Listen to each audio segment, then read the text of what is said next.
సాధారణంగా యోగీజీ అనగానే ఒక కరుడుగట్టిన రైట్ వింగర్ అని అందరూ ముద్ర వేస్తుంటారు. కానీ 99% మందికి తెలియని షాకింగ్ నిజం ఏంటంటే ప్రారంభంలో ఆయనకు సిపిఐఎం లాంటి కమ్యూనిస్ట్ లేదా వామపక్ష భావజాలం ఉన్న పార్టీతో సంబంధం ఉండేది. ఈ విషయాన్ని స్వయంగా ఆయనే వెల్లడించారు. ఆయన సడన్ గా ముఖ్యమంత్రి పీఠాన్ని అధిరోహించారని చాలా మంది భావిస్తుంటారు. కానీ ఆ పవర్ వెనుక ఉన్న అసలు రహస్యాలేమిటో తెలుసుకోవాలంటే ఈ సిరీస్ ను పూర్తిగా చూడాల్సిందే. ఇది 2 పార్ట్లుగా మీ ముందుకు రాబోతుంది. 25 సంవత్సరాల యంగ్ ఏజ్ లోనే ఆయన ఎంపీగా పార్లమెంట్ లో అడుగు పెట్టారనే ఫ్యాక్ట్ చాలా మందికి తెలియదు. ఇక ఫ్యూచర్ లో ఆయనే నెక్స్ట్ పిఎం అవుతారని చాలా మంది గట్టిగా నమ్ముతున్నారు. ఇవే కాకుండా యోగీజీ లైఫ్ ని కంప్లీట్ గా 360 డిగ్రీల కోణంలో స్టడీ చేసి బయట ప్రపంచానికి అస్సలు తెలియని ఎన్నో అన్టోల్డ్ స్టోరీస్ మరియు రేర్ ఇన్సిడెంట్స్ ని ఈ వీడియోలో మనం తెలుసుకోబోతున్నాం. సో ఇక ఆలస్యం చేయకుండా ఈ సిరీస్ యొక్క ఫస్ట్ ఎపిసోడ్ తో స్టార్ట్ చేద్దాం. చరిత్ర ఎప్పుడు పునరావృతమవుతుంది. దాదాపు 2300 సంవత్సరాల క్రితం ధనానందుడు అనే అహంకారి అయిన రాజు ఉండేవాడు. నిండు సభలో ప్రజలందరి ముందు చాణక్యుణ్ణి ఘోరంగా అవమానించి రాజ్యసభ నుండి గెంటేశాడు. నిజానికి అతని రాజ్యంలో వెల్త్ నుండి పవర్ఫుల్ ఆర్మీ వరకు దేనికి కొరత లేదు. రాజ్యం చాలా సుభిక్షంగానే ఉండేది. కానీ ధనానందుడి పాలనలో కరప్షన్, క్రైమ్, వైలెంట్ ఇన్సిడెంట్స్, మహిళలపై అకృత్యాలు, పేదలపై విపరీతమైన ట్యాక్సెస్ విధించటం మరియు దోపిడీ చేయటం చాలా పెరిగిపోయింది. సామాన్య ప్రజలకు తల వంచి తమ అదృష్టాన్ని తామే శపించుకోవడం తప్ప వేరే ఆప్షన్ లేకుండా పోయింది. ఇలాంటి వర్స్ట్ సిచ్యువేషన్స్ లో రాజ్య పాలనా సూత్రాలను వివరించడానికి చాణక్యుడు ధనానందుడి దగ్గరకు వెళ్తే ఆ రాజు చాణక్యుణ్ణి అవమానించి సభ నుండి బయటికి పంపేశాడు. సరిగ్గా చరిత్ర మళ్లీ రిపీట్ అయింది. 2300 సంవత్సరాల క్రితం చాణక్యుని ఎలాగైతే అవమానించి బయటికి విసిరేశారో 2300 సంవత్సరాల తర్వాత భారతదేశంలోనే అతి పెద్ద ప్రజాస్వామ్య దేవాలయమైన పార్లమెంట్ లో మరొక వ్యక్తిని కేవలం ఒక సాధు అని పిలిచి తీవ్రంగా అవమానించారు. ఆ అవమానం యొక్క ఫలితం ఎలా ఉందో చరిత్రే సాక్షి. పతనమవుతున్న తన మగధ రాజ్యాన్ని కాపాడుకోవడానికి చాణక్యుడు ఏ విధంగా అయితే సిస్టమ్ మొత్తాన్ని స్క్రాచ్ నుండి రీబిల్డ్ చేశాడో అదే విధంగా ఈ సాధువు కూడా ఉత్తరప్రదేశ్ రక్షణ వ్యవస్థను పూర్తిగా పునర్నిర్మించాడు. ఒకప్పుడు అవినీతి, క్రైమ్, వైలెంట్ ఇన్సిడెంట్స్, మహిళలపై అఘాయిత్యాలు, పేదల దోపిడీ, పన్నుల భారం ఇవన్నీ ఏ స్థాయిలో పీక్స్ కి చేరాయో కొన్ని సంవత్సరాల క్రితం యూపీ పరిస్థితి కూడా సరిగ్గా అలాగే ఉండేది. అప్పట్లో లా అండ్ ఆర్డర్స్ ఏ స్థాయిలో డ్యామేజ్ అయిపోయిందో అర్థం చేసుకోవడానికి 2001లో జరిగిన ఒక షాకింగ్ ఇన్సిడెంట్ బెస్ట్ ఎగ్జాంపుల్. అది ఉత్తరప్రదేశ్ లోని ఒక లోకల్ పోలీస్ స్టేషన్. అక్కడికి ఒక వ్యక్తి వచ్చాడు. అతను ఏ సాధారణ పౌరుడో కాదు. అప్పటి యూపీ స్టేట్ గవర్నమెంట్ లో ఒక సిట్టింగ్ మినిస్టర్. అతను పోలీస్ స్టేషన్ లోకి ఎంటర్ అయినప్పుడు అక్కడ దాదాపు 25 మందికి పైగా పోలీస్ ఆఫీసర్స్ మరియు కానిస్టేబుల్స్ ఉన్నారు. అంతా నార్మల్ గానే ఉంది. ఎవరి డ్యూటీస్ లో వారు బిజీగా ఉన్నారు. ఆ మినిస్టర్ కూడా చాలా రిలాక్స్డ్ గా ఎటువంటి భయం లేకుండా కూర్చుని ఉన్నాడు. కానీ సరిగ్గా కాసేపటి తర్వాత అక్కడ ఊహించని ఒక టెర్రిఫిక్ సంఘటన జరిగింది. సడన్ గా ఎటువంటి హడావిడి లేకుండా ఒక వ్యక్తి చాలా నార్మల్ గా పోలీస్ స్టేషన్ లోకి నడుచుకుంటూ వచ్చాడు. అతను నేరుగా ముందుకు వెళ్లి తక్షణమే తన జేబులో ఉన్న గన్ బయటకు తీసి బ్రాడ్ డే లైట్ లో అందరి పోలీసుల సమక్షంలోనే ఆ మంత్రిపై పాయింట్ బ్లాంక్ రేంజ్ లో కాల్పులు జరిపి చంపేశాడు. అక్కడ ఉన్న 20 నుండి 25 మంది పోలీస్ ఆఫీసర్స్ తమ కళ్ళ ముందే ఈ మర్డర్ సీన్స్ చూసినప్పటికీ పబ్లిక్ గా కోర్టులో నిలబడి ఆ రోజు అసలు అలాంటి ఇన్సిడెంట్ ఏదీ జరగలేదని ఓపెన్ గా అబద్ధం చెప్పారు. 2001లో జరిగిన ఈ సంఘటన తర్వాత యూపీలో 4 సార్లు అసెంబ్లీ ఎలక్షన్స్ జరిగాయి. కానీ ఏ ఒక్క గవర్నమెంట్ కూడా ఆ క్రిమినల్ ని అరెస్ట్ చేయడానికి ట్రై చేయలేదు. దానికి బదులుగా ఎంటైర్ సిస్టమే ఆ క్రిమినల్ ని ప్రొటెక్ట్ చేస్తూ ఎవిడెన్స్ అన్నింటినీ దాచిపెడుతూ వచ్చింది. ఇంతకీ ఆ పవర్ఫుల్ గ్యాంగ్స్టర్ ఎవరో కాదు, యూపీ పొలిటికల్ అండ్ క్రిమినల్ హిస్టరీలోనే మోస్ట్ డేంజరస్ మాఫియా డాన్స్ లో ఒకడైన వికాస్ దూబే.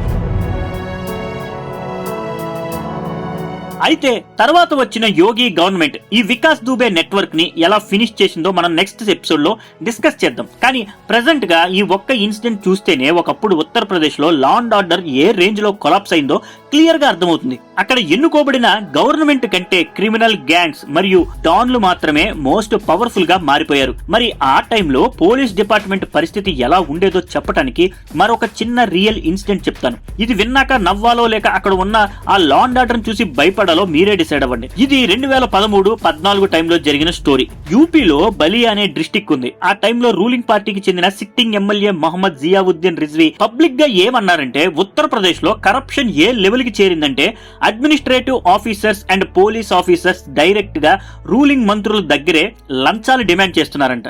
ఒక మినిస్టర్ పరిస్థితే ఇలా ఉంటే ఇక కామన్ మ్యాన్ పరిస్థితి ఏంటి? ఒక్కసారి థింక్ చేయండి. సాక్షాత్తు గవర్నమెంట్ లో భాగమైన ఒక మినిస్టర్ నే ఓపెన్ గా లంచాలు అడిగే స్థాయికి సిస్టమ్ దిగజారిపోయింది. బల్దియా జిల్లాలోని చిత్గావ్ అనే ఏరియాలో ఒక పోలీస్ స్టేషన్ ఉంది. ఒక రోజు ఆ పోలీస్ స్టేషన్ లో పెద్ద ప్రొటెస్ట్ జరిగింది. ఈ ప్రొటెస్ట్ చేసింది ఏ సామాన్య ప్రజలో, పొలిటికల్ కార్యకర్తలో కాదు, స్వయంగా అక్కడ డ్యూటీ చేసే పోలీసులే.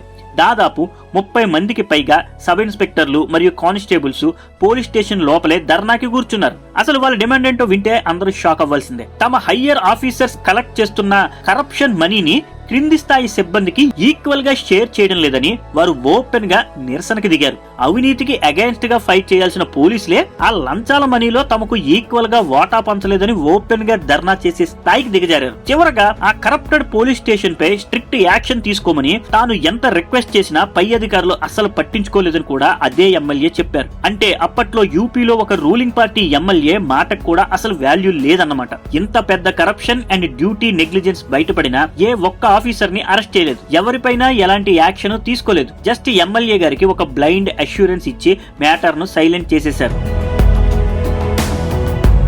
వీటన్నింటి వల్ల తీవ్రంగా విసిగిపోయిన యూపీ ప్రజలు ప్రత్యామ్నాయం కోసం ప్రతి ఎలక్షన్ లో డిఫరెంట్ లీడర్స్ అండ్ పార్టీస్ ని మారుస్తూ వచ్చారు. మాయావతి గారి పాలనపై డిస్సాటిస్ఫాక్షన్ తో ప్రజలు మలాయం సింగ్ యాదవ్ గారిని సీఎం చేశారు. ఆ తరువాత మలాయం సింగ్ యాదవ్ గారి రూలింగ్ పై అసంతృప్తితో మళ్లీ మాయావతి గారినే గెలిపించి ముఖ్యమంత్రిని చేశారు. కానీ అధికారంలోకి వచ్చాక మాయావతి గారు ఏం చేశారంటే, ప్రజల ప్రాబ్లమ్ సాల్వ్ చేయడం పక్కన పెట్టి యూపీ వ్యాప్తంగా తన సొంత విగ్రహాలను గ్రాండ్ గా ఏర్పాటు చేయించుకుంది. అవి కూడా జస్ట్ 1-2 స్టాచ్యూస్ కావు. పబ్లిక్ మనీ దాదాపు 2600 కోట్లు ఖర్చు చేసి వివిధ ప్రైమ్ లొకేషన్స్ లో తన సొంత విగ్రహాలను and Bahujan Samaj party symbol అయిన ఏనుగుల స్టాచ్యూస్ ని భారీ ఎత్తున నిలబెట్టారు.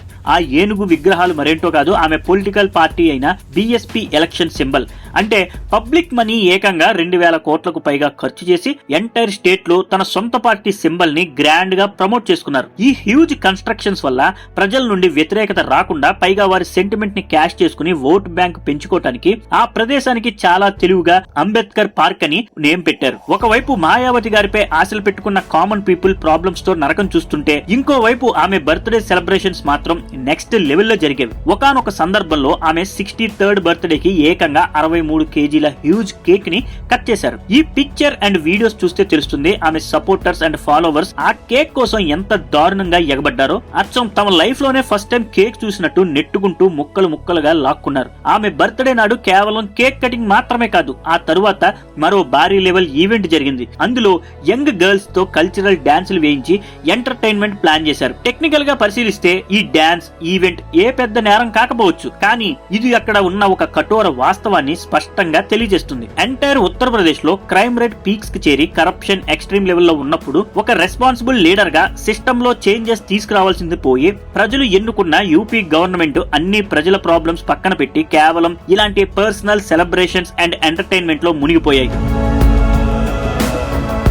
వీటన్నింటి వల్ల స్టేట్ లో లా అండ్ ఆర్డర్ సిచ్యువేషన్ ఎంత దారుణంగా దిగజారిపోయిందంటే, కరప్షన్ నుండి వైలెంట్ ఇన్సిడెంట్స్ వరకు ప్రతి ఒక్కటి సిస్టమేటిక్ గా ఆర్గనైజ్డ్ గా బిజినెస్ లా మారిపోయాయి. అక్కడి ప్రజలు తమ సొంత రాష్ట్రంలోనే విపరీతమైన అభద్రతా భావంతో ఇన్సెక్యూరిటీలో బ్రతికేవారు. కేవలం రాత్రిపూట మాత్రమే కాదు, ఈవ్ టీజింగ్ అండ్ క్రైమ్స్ భయంతో అమ్మాయిలు అసలు డే టైమ్ లో కూడా ఇళ్ల నుండి బయటకు రావడానికి భయపడేవారు. విచిత్రం ఏంటంటే కేవలం అమ్మాయిలే కాదు, గ్యాంగ్ వార్స్ అండ్ డాన్స్ దెబ్బకు అబ్బాయిలు కూడా నైట్ టైమ్ లో బయట తిరగటానికి దడుచుకునే పరిస్థితి ఉండేది. అప్పటి అఫీషియల్ స్టాటిస్టిక్స్ అండ్ డేటాను పరిశీలిస్తే కరప్షన్ అండ్ క్రైమ్ రేట్ లో ఎంటైర్ కంట్రీలోనే యూపీ టాప్ పొజిషన్ లో ఉండేది. నేషనల్ లెవెల్లో highest murders and rape cases కేవలం యూపీలోనే రిజిస్టర్ అయ్యేవి. ఒకవైపు క్రైమ్ పీక్స్, మరోవైపు స్టేట్ ఎకానమీ పూర్తిగా కొలాప్స్ అయిపోయింది. చివరకు ఎంప్లాయ్మెంట్ అండ్ వర్క్ కోసం వేరే స్టేట్స్ కి వెళ్లిన యూపీ పీపుల్ కూడా తమ ఉత్తరప్రదేశ్ కి చెందిన వారమని ఓపెన్ గా చెప్పుకోవడానికి సిగ్గుపడే పరిస్థితి ఏర్పడింది. కానీ యదా యదా హి ధర్మస్య గ్లానిర్భవతి భారత అభ్యుత్థానామ ధర్మ ధర్మస్య తదాత్మనం సృజమామ్యహం. ఎప్పుడైతే సొసైటీలో అన్యాయం అండ్ అక్రమాలు పీక్స్ కి చేరుకుంటాయో, మంచి వారిని ప్రొటెక్ట్ చేయడానికి, దుష్టులను నాశనం చేయడానికి, ధర్మాన్ని మళ్ళీ ఎస్టాబ్లిష్ చేయడానికి సత్పురుషుల రాక తప్పనిసరి అవుతుంది. సరిగ్గా కట్ చేస్తే ఇయర్ 2017 ఉత్తరప్రదేశ్ లో అసెంబ్లీ ఎలక్షన్స్ జరిగాయి. ఈసారి యూపీ ప్రజలకు ఒక పవర్ఫుల్ అండ్ యూనిక్ లీడర్ లభించారు. ఆయనే యోగి ఆదిత్యనాథ్. ఇక అక్కడి నుంచే Uttar Pradesh political and development history ఒక బిగ్ టర్నింగ్ పాయింట్ తీసుకుంది. ఆయన ముఖ్యమంత్రిగా ప్రమాణ స్వీకారం చేసిన కొద్ది రోజులకే ఒక సీనియర్ ఐఏఎస్ ఆఫీసర్ యోగీజీ దగ్గరకు ఒక ఇంపార్టెంట్ ఫైల్ తీసుకొచ్చారు. యోగీజీ యూపీకి కొత్త సీఎం అయ్యారు కాబట్టి ఆయన personal comfort and high level security protocol కోసం ఏకంగా 2 బ్రాండ్ న్యూ మెర్సిడెస్ లగ్జరీ కార్లను కొనుగోలు చేయాలనే ప్రపోజల్ ఆ ఫైల్లో ఉంది. కానీ యోగీజీ ఆ లగ్జరీ మెర్సిడెస్ కార్లను పర్చేస్ చేయడానికి ఏ మాత్రం ఒప్పుకోకుండా స్ట్రైట్ గా రిజెక్ట్ చేశారు. అఖిలేష్ యాదవ్ వాడిన పాత కారుతో నాకు ఎలాంటి ప్రాబ్లం లేదు, ప్రజలు రెక్కలు ముక్కలు చేసుకుని కష్టపడి కట్టిన ట్యాక్స్ మనీని ఇలా లగ్జరీస్ కోసం వేస్ట్ చేయకూడదని చెప్పారు. ఈ ఒక్క డెసిషన్ తో యోగీజీ ఏళ్ల తరబడి వస్తున్న ఒక బిగ్ లగ్జరీ ట్రెండ్ ని బ్రేక్ చేశారు. ఒకప్పుడు మాయావతి గారు సీఎం హోదాలో ₹1 కోటి విలువైన ల్యాండ్ క్రూజర్ కార్ వాడేవారు. ఆ తరువాత అఖిలేష్ యాదవ్ గారు ఏకంగా ₹1.5 కోట్ల విలువైన మెర్సిడెస్ లగ్జరీ కార్ ను ఉపయోగించేవారు. కానీ యూపీ పొలిటికల్ హిస్టరీలో ఫస్ట్ టైం ఒక సీఎం వచ్చి ప్రెజెంట్ ఉన్న పాత కారు వెహికల్ నే నాకు సరిపోతుందని మైండ్ బ్లోయింగ్ స్టేట్మెంట్ ఇచ్చారు. కానీ ఈ ఒక్క డెసిషన్ ద్వారా యోగీజీ పబ్లిక్ కి మనీ పట్ల ఎంత రెస్పాన్సిబుల్ గా ఉన్నారో, ఆయన థింకింగ్ ప్రాసెస్ ఎంత క్లియర్ గా ఉందో ప్రూవ్ అయింది. ఆ తర్వాత కొద్ది రోజులకే యోగీజీ దగ్గరికి మరో ఫైల్ వచ్చింది. ఆ ఫైల్లో cabinet ministers travelling and security కోసం ఫార్చునర్ కి బదులు మినిస్టర్స్ కి ఇన్నోవా కార్లను కేటాయించమని ఆర్డర్ వేశారు. ఇది మినిస్టర్ సెక్యూరిటీని ఏమాత్రం కాంప్రమైజ్ చేయకుండా గవర్నమెంట్ బడ్జెట్ అండ్ ఎక్స్పెన్సెస్ ని భారీగా సేవ్ చేసింది. ఉత్తరప్రదేశ్ లోని లక్నోలో ఉన్న కాళిదాస్ మార్గ్ ఏరియాలో సీఎం అఫీషియల్ రెసిడెన్స్ ఉంటుంది. అలాగే దానికి సరాసరి ఆనుకుని ఉన్న ఏరియాలోనే కీలక మంత్రులు అండ్ టాప్ బిజినెస్ సీనియర్స్ ఆఫీసర్ల బంగ్లాలున్నాయి. అందుకే ఈ ప్రాపర్ లొకేషన్ ని సాధారణంగా యూపీ పవర్ కారిడార్ అని పిలుస్తారు. అయితే సీఎం అఫీషియల్ రెసిడెన్స్ తో సహా అక్కడ ఉన్న గవర్నమెంట్ అఫీషియల్స్ బంగ్లాలో ఉన్న హై పవర్ స్ప్లిట్ ఏసీలను వెంటనే రిమూవ్ చేయాలని యోగీజీ ఆర్డర్ ఇచ్చారు. ఈ షాకింగ్ ఇన్సిడెంట్ ని X BJP leader IP Singh open గా చెప్పారు. నిజానికి జస్ట్ కరెంట్ బిల్ ఆదా చేయడం మాత్రమే యోగీజీ మెయిన్ ఇంటెన్షన్ కాదు. లగ్జరీ కల్చర్ ను తగ్గించి గ్రాస్ రూట్ లెవెల్లో సింప్లిసిటీని తీసుకురావడమే ఆయన అసలు ఎజెండా. పాత రోజుల్లో సాగిన విలాసవంతమైన రూల్స్ అండ్ విఐపి కల్చర్ ని ఇక పక్కన పడేయాల్సిందే అని ఆయన స్పష్టంగా సిగ్నల్ ఇచ్చేశారు. గతంలో మంత్రులు అండ్ సీఎంల విగ్రహాల తయారీకి, పర్సనల్ ఎంటర్టైన్మెంట్ కి పబ్లిక్ మనీ నేలల్లా ఖర్చు అయ్యేవి.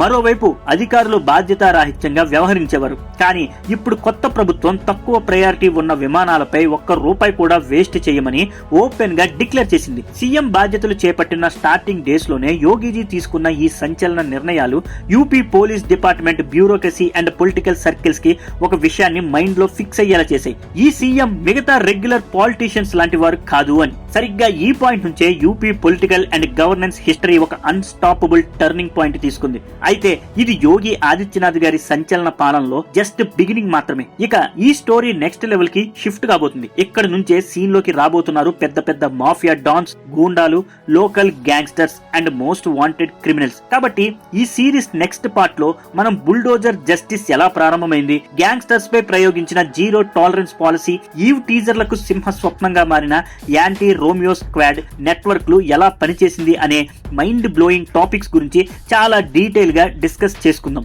కాబట్టి ఆ మైండ్ బ్లోయింగ్ అప్కమింగ్ ఎపిసోడ్ ను అస్సలు మిస్ అవ్వకుండా ఖచ్చితంగా వాచ్ చేయండి.